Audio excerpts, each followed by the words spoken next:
Waalaikumsalam warahmatullahi wabarakatuh. Oke. Selamat siang semuanya. Siang, Bu. Oke, bagaimana kabarnya? Alhamdulillah. Baik, Bu. Alhamdulillah. Oke, sebelum kita masuki sesi konseling kelompok, alangkah lebih baiknya kita berdoa terlebih dahulu. Silahkan, adakah yang ingin memimpin doanya? Saya Bu. Oke. Marilah kita sebelum memulai konseling kelompok pada siang hari ini, kita membaca doa di dalam hati, berdoa menurut keyakinan masing-masing. Dimulai.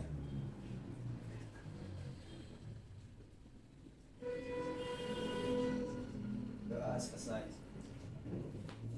Terima kasih. Sebelum itu, apakah kalian sudah saling kenal? Belum, Bu. Oke, jadi di sini kita akan memulai sesi perkenalan dari Ibu dulu ya. Nama Ibu Ardatus Soleha selaku konselor pada kesempatan konseling kali ini. Lanjutkan. Nama saya Nur Laili, dipanggil Nurul. Saya Nurul Syarobati, dipanggil Ais. Saya Novi Setia, dipanggil Mati. Nama saya Muhammad Rifki Sarifuddin, saya dipanggil Rifki, Bu. Nama saya Sony Yadilwada, dipanggil Sony, Bu. Nama saya Rifatul Hasana, dipanggil Riri. Nah, dengan perkenalan tadi berarti kalian sudah kenal.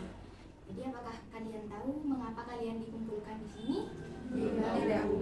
Oke, Ibu jelaskan karena pada hari sebelumnya kalian ini datang ke sini secara individu menceritakan permasalahan kalian dan bisa setelah disebutkan ternyata permasalahan kalian itu di sana. Jadi Ibu putuskan untuk melakukan sesi konseling kalian. Ya, Dan bertanya lagi apakah ada yang pernah mengikuti konseling kelompok? Belum. Oke, jadi nggak tahu ya apa itu konseling? Enggak, Bu. ya, Bu, nggak tahu. Oke, konseling kelompok di sini adalah bantuan yang diberikan oleh seorang konselor ibu sendiri kepada anggota kelompok dengan memanfaatkan dinamika kelompok, yang mana untuk menyelesaikan permasalahan yang ada di dalam kelompok. Dan pada sesi konseling kelompok ini ada yang namanya asas-asas. Salah satunya adalah asas kerahasiaan, di mana apa yang kita bicarakan pada kesempatan kali ini tidak boleh dibocorkan di luar sesi konseling. Selanjutnya adalah asas keterbukaan, di mana kalian selaku konseli harus terbuka menyampaikan permasalahan kalian agar tertuntaskan dengan baik.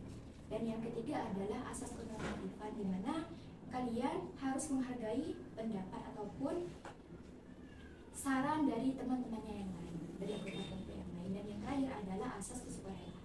Kalian datang ke sini tidak ada paksaan kan? Tidak ada. Oke, jadi sudah paham semua ya? Ya. Oke.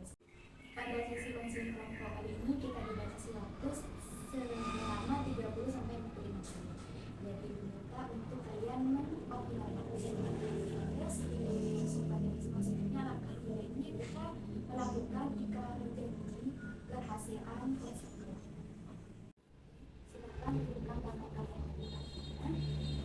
Nanti kalian akan mengucapkan nama kalian secara bergantian, kemudian mengikuti apa yang diucapkan. Mari, Bu.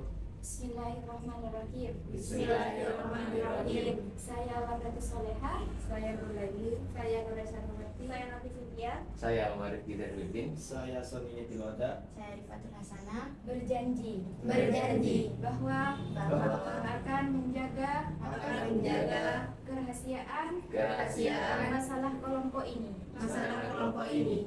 Dan apabila kami melanggar, kami akan siap menerima sanksi yang diberikan.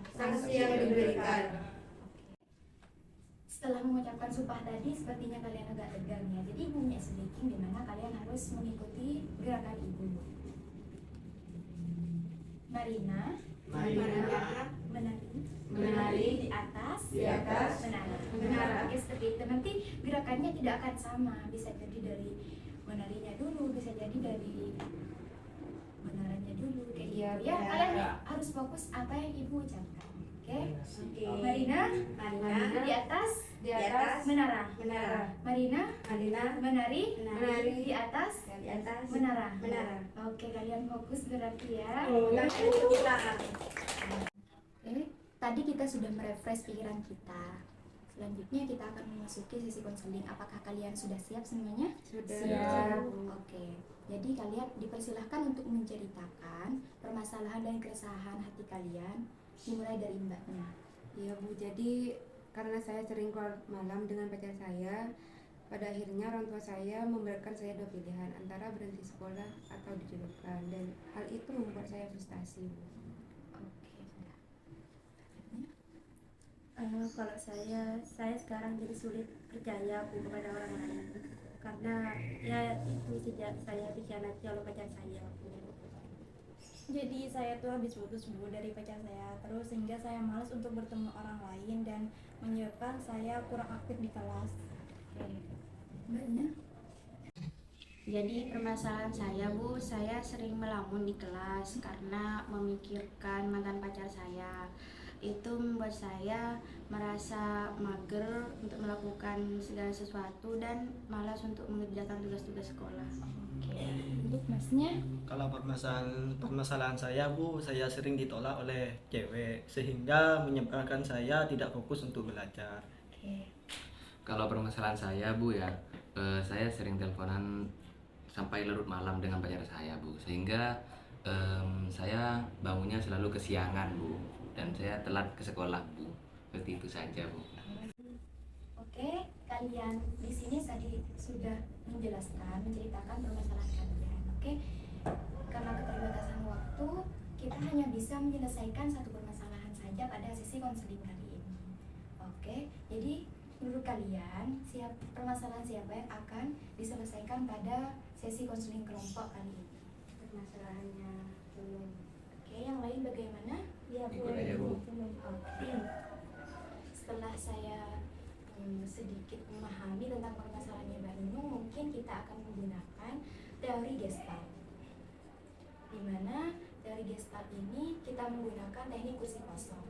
Kursi kosong di sini nantinya Mbak Nunung akan mencurahkan apa yang menjadi keresahannya. Dengan cara Ibu akan menyediakan kursi kosong yang ada di depannya sebagai orang tuanya. Dia akan menyampaikan apa yang menjadi keresahannya kepada kursi kosong tadi sebagai orang tuanya, dan nantinya dia akan bertukar posisi menjadi orang tuanya dan menyampaikan juga isi hati dari orang tuanya agar mendapatkan suatu ketenangan apapun keresahannya tadi bisa sedikit berkurang seperti itu. Oke.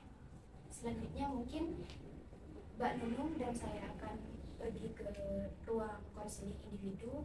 Kita akan melakukan konseling kursi kosong di mana kalian akan mengamatinya di luar. Nanti kita akan kembali lagi seperti ini, oke? Iya, Bu. Baik, di sini kita akan melakukan teknik kursi kosong di mana saya sudah menyediakan kursi kosong yang ada di depan mbaknya. Nanti mbaknya akan dipersilahkan untuk mengutarakan, menyampaikan, mengeluarkan keluh kesah yang ada di pikirannya, di hatinya. Mbaknya bisa melakukan dengan cara tertawa boleh, menangis boleh, marah-marah boleh. Dan di sini Ibu juga menyediakan cermin agar mbaknya lebih mendalam. Oke, dipersilahkan untuk memulainya dan Ibu akan menantinya di luar.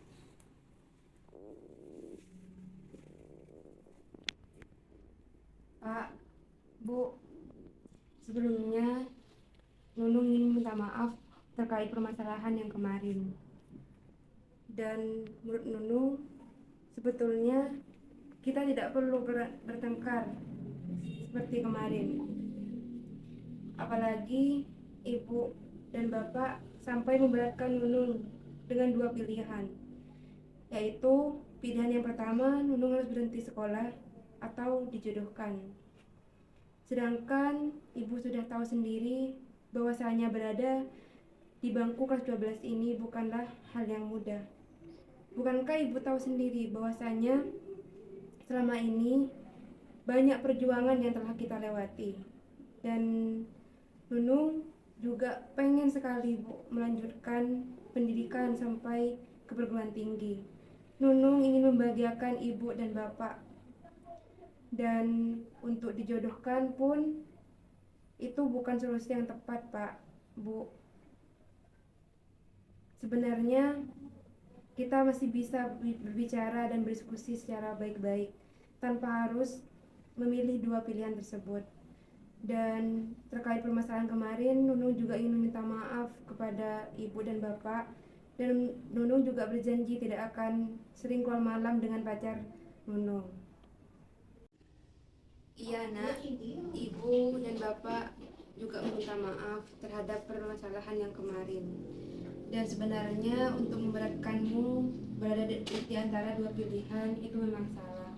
Tapi perlu kamu ketahui bahwasanya tidak ada orang tua yang tidak ingin terbaik untuk anaknya. Dan ibu dan bapak sebenarnya memberikan kamu dua pilihan itu hanyalah sebagai gertakan saja agar kamu mau berubah nak. Dan ibu juga meminta maaf terkait permasalahan kemarin. Semoga kamu bisa lebih baik ke depannya dan kita juga semakin lebih baik ke depannya. Sebelum ibu tutup, ibu mempunyai sebuah video yang berkaitan dengan permasalahan banyak tadi sebagai tambahan pengetahuan kepada kalian dan renungan. Oke? Kamu sekarang, sesukses apa kamu sekarang, setinggi apapun kekuasaan yang kamu punya, tetap kamu adalah seorang anak dari orang tua yang biasanya tidak akan pernah bisa kamu bayar.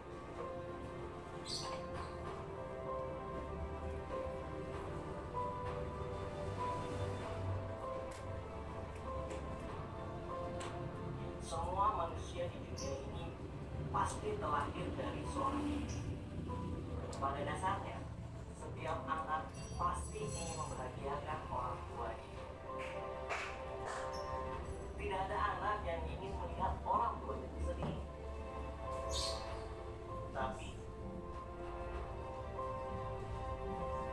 seiring bertumbuhnya dengan kedewasaan kamu, terkadang kamu lupa.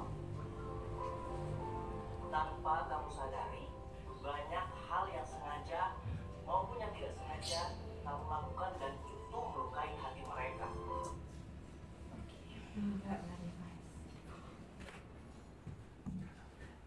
Video ini sebagai penutup pada konseling kali ini.